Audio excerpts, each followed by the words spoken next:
नमस्कार, आप देख रहे हैं मोबाइल न्यूज 24 और मैं हूं नीरज कुमार। वक्त हो गया है सुबह के ताजा तरीन खबरों का।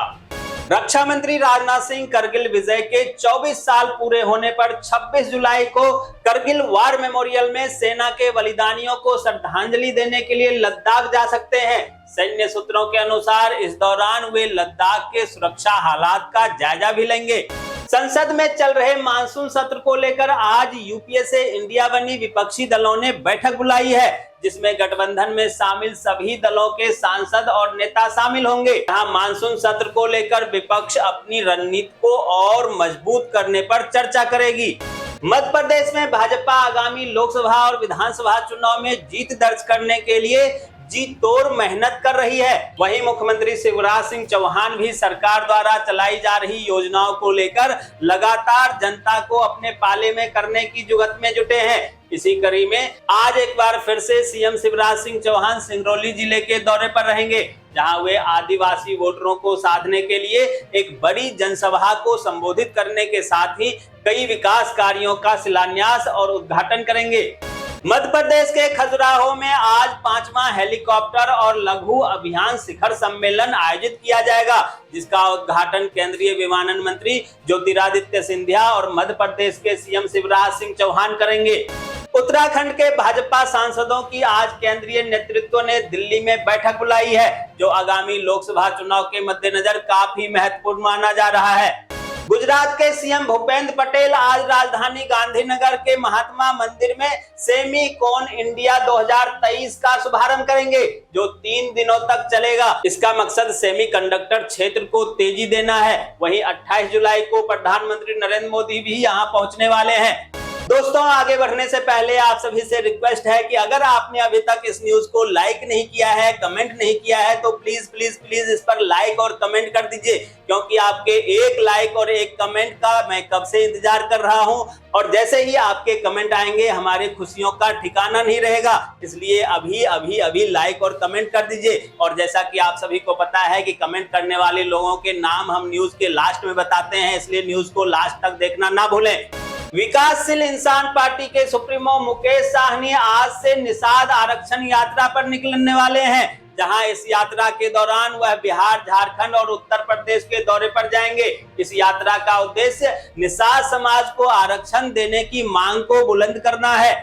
मणिपुर मामले के विरोध में आज सीपीआई ने राज्यव्यापी विरोध प्रदर्शन का ऐलान किया है। इसको लेकर सीपीआई के तमिलनाडु राज्य सचिव आर मुथुरासन ने कहा कि केंद्र सरकार मणिपुर में शांति बहाल करने में विफल हो रही है और पीएम इस पर ध्यान नहीं दे रहे हैं।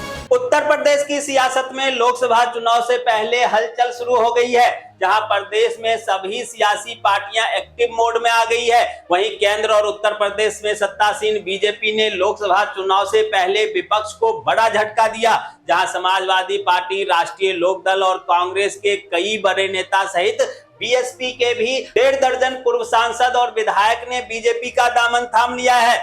बिहार में इन दिनों शिक्षा विभाग के अतिरिक्त मुख्य सचिव के पाठक का खौफ चारों ओर देखा जा सकता है, जिसके फलस्वरूप पिछले 3 सप्ताह में राज्य में 6000 से ज्यादा ऐसे शिक्षकों की सैलरी काट दी गई है, जो स्कूल के समय में ड्यूटी पर मौजूद नहीं पाए गए।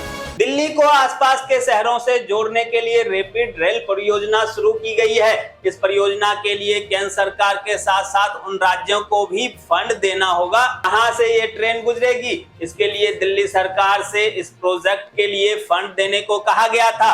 हालांकि पिछली सुनवाई में दिल्ली सरकार ने प्रोजेक्ट के लिए फंड देने से असमर्थता जाहिर की थी। अब सुप्रीम कोर्ट ने 2 महीने के भीतर दिल्ली सरकार को इस प्रोजेक्ट के लिए 415 करोड़ रुपए देने का निर्देश दिया है। पंजाब के युवाओं के लिए मुख्यमंत्री भगवंत मान ने बड़ा कदम उठाया है, जहां युवाओं को अंग्रेजी में पारंगत बनाने के लिए मुख्यमंत्री ने बड़ा निर्णय लेते हुए इंग्लिश फॉर वर्क प्रोग्राम के तहत उच्च शिक्षा विभाग और ब्रिटिश काउंसिल के बीच एमओयू साइन किया है। हरियाणा के रोहतक स्थित अपने आवास पर पहुंचे पूर्व सीएम भूपेंद्र सिंह हुड्डा ने राहुल गांधी को लेकर उठाए सवालों पर त्रिपुरा के पूर्व मुख्यमंत्री और भाजपा के प्रदेश प्रभारी बिप्लब देब को नसीहत दी। हुड्डा ने कहा कि Biplab Kumar north east state को देखें, यहाँ क्या हो रहा है इससे उनको क्या मतलब। उत्तराखंड के मुख्यमंत्री पुष्कर सिंह धामी ने नई दिल्ली में केंद्रीय सड़क परिवहन और राजमार्ग मंत्री नितिन गडकरी से मुलाकात की, जहां उत्तराखंड में सड़क कनेक्टिविटी से संबंधित विभिन्न परियोजनाओं पर विस्तार से चर्चा की गई। मणिपुर में हुए महिलाओं के साथ अत्याचार को लेकर झारखंड में सियासी पारा चढ़ा हुआ है, जहां कांग्रेस जदयू ने मणिपुर में तत्काल राष्ट्रपति शासन लागू करने की मांग उठाई है। वहीं झामुमो और प्रदेश कांग्रेस ने इस घटना के खिलाफ राज्य भर में भाजपा की केंद्र और मणिपुर की सरकार के खिलाफ प्रदर्शन किया और पुतला दहन कर विरोध दर्ज किया। छत्तीसगढ़ सरकार गौपालन और डेयरी उद्योग को प्रोत्साहित करने के लिए कई कदम उठा रही है, जहां मोबाइल वेटरनरी वाहन की मदद से पशुओं की हेल्थ का खासा ख्याल रखा जाएगा। सरकार के प्रयासों के बारे में जानकारी देते हुए मुख्यमंत्री भूपेश बघेल ने कहा कि गौपालन और डेयरी उद्योग को प्रोत्साहित करने के लिए गौधन न्याय योजना प्रारंभ हो चुकी है। मध्य प्रदेश में राष्ट्रीय मीडिया संग्रहालय की स्थापना की जाएगी, जिसके लिए शिवराज सिंह सरकार की तरफ से मंजूरी मिल गई है, जहां संग्रहालय में कई सुविधाएं होगी, जिसका फायदा मीडिया क्षेत्र से जुड़े लोगों को होगा। हिमाचल के मुख्यमंत्री सुखविंदर सिंह सुक्खू ने विपक्ष के बयानों पर पलटवार किया। मुख्यमंत्री ने कहा कि विपक्षी नेता केवल सुर्खियां बटोरने के लिए बयानबाजी कर रहे हैं, इनमें कोई तथ्य नहीं है। कश्मीरी हिंदुओं के विस्थापन पर बनी फिल्म द कश्मीर फाइल्स के बाद फिल्म निर्माता विवेक अग्निहोत्री की web series the Kashmir files unreported का ट्रेलर जारी किया गया है, जिसका शिवसेना जम्मू कश्मीर इकाई द्वारा विरोध किया जा रहा है। कार्यकर्ताओं ने निर्माता के खिलाफ जमकर प्रदर्शन किया है और नारेबाजी की।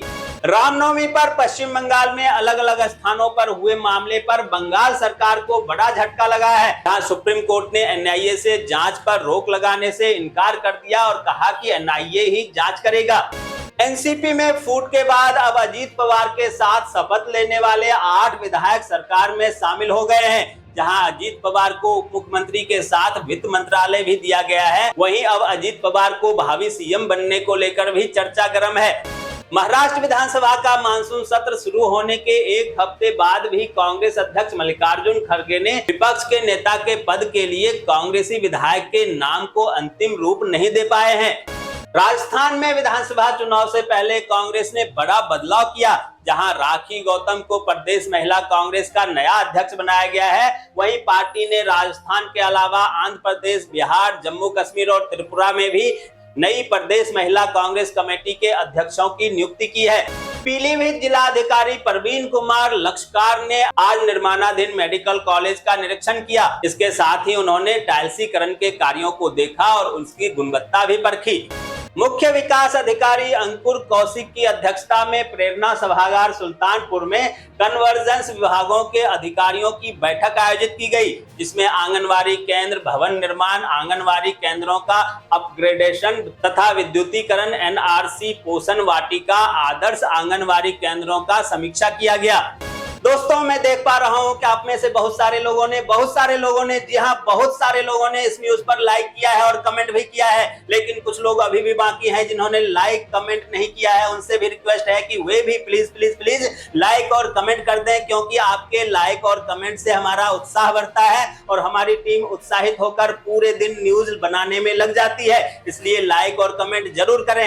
और अब बारी है कल के न्यूज में लाइक और कमेंट करने वाले लोगों के नामों की। उनके नाम है सुनील कुमार पाथिपाका, संतोष भटनागर, ईश्वरदीन विश्वकर्मा, शाम पोरेन, कृष्णा बर्णवाल, रवि दत्त, सबीर अहमद, नवरत्न सिंह, मेदीलाल मौर्य, यूजर WC6, बनवारी लाल स्वामी, दिलीप मिश्रा, गौतम महतो, ओम प्रकाश परमार, महतो हरिनाथ महतो, सुनीता सोबती, संतोष कुमार शाह, निधिनाथ पांडे, भारत सिंह, तन्मय गदारिया, प्रहलाद पंडित, राजेंद्र सिंह, चरणजीत, वीरेंद्र सिंह राणा, शिल्पी विवेक बैनर्जी, विनोद तिवारी, गुडवेज ट्रेवल्स, हरे राम, अंशु यूवी, विजय Saxena, user MZ3, Praveen Kalita, Arun Dange, Ayodhya Prasad Rathore, Danaji Bhosle, Om Prakash Negi, Baban Yadav, Parshuram, Nazakat Hussain, Karuna Chakraborty, Kishan Chand Parwani, Sultan Ansari, Ashok Arya, Vijay Saxena, Girish Goswami, Kamal Sahu, Jitendra Chauhan, Ashok Kumar, user JX4, Krishna Deori, Satyendra Shah, Kumar motivator, Randhir Singh,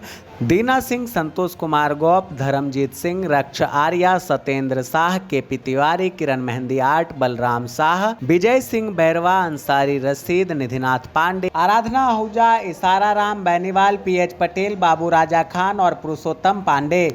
तो ये थी आज की ताजा तरीन खबरें। ऐसे ही खबरों से अपडेट रहने के लिए चैनल को सब्सक्राइब कीजिए, नोटिफिकेशन बेल को दबाइए, वीडियो को लाइक कीजिए और ज्यादा से ज्यादा शेयर कीजिए ताकि देश और दुनिया के तमाम खबरों से आप और आपके जानने वाले रह सकें अपडेट।